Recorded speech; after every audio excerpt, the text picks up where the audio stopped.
Hi everybody. As I promised, I'm going to show you 3 different ways to work with your CSA post-test drawing.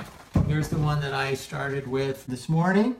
And what you can do is first, the easiest is simply viewing it. But it's not only that I'm looking at it, I'm going to touch different points. In other words, let's say I put this out for myself, and during the course of the coming days after the attunement, I feel myself like, oh, I want to come back to that.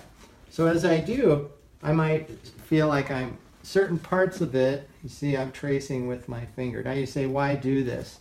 Because the drawing itself contains the resonance of my consciousness at the end of the attunement. So it carries that code.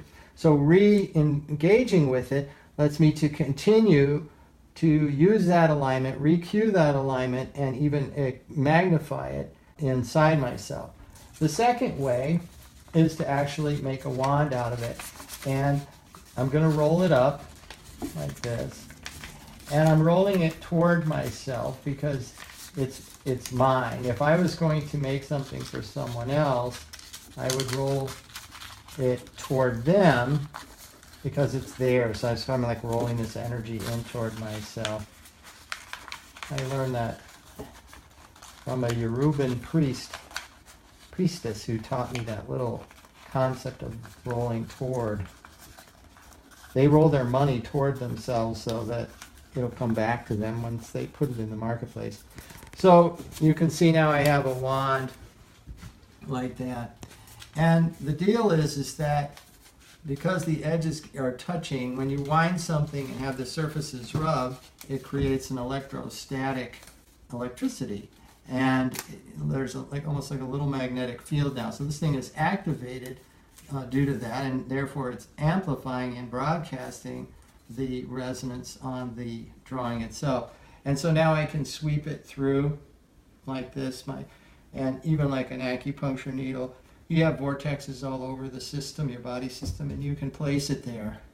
It's like you're introducing the alignment now into very specific points in the field, so you can continue for the days ahead after you've done this alignment to work with it. Now the other thing you can do, and the wand is really great, and you can tape that up, or the last thing is called coiling it up. And again, I'm going to coil it toward myself, and by doing this, if I can get that, I'm creating more surface contact points with the paper, more places where the electrons now are rubbing and interacting. So now I have an even more powerful, and I'm going to take this so that it'll stay in a coiled position like this, like that.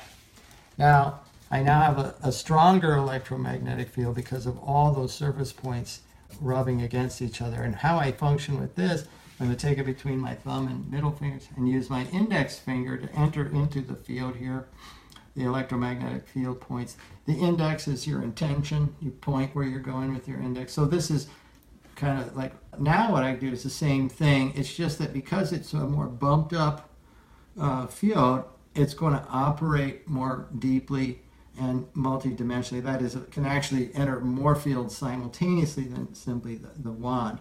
I like them both for different reasons. You can pop this in your pocket, and you say, well, I want it to sit there and buzz in your pocket. No, because really, you have to bring awareness and intention to it. That's why when you're holding the wand or doing this, sitting in your pocket, this is not like electrified.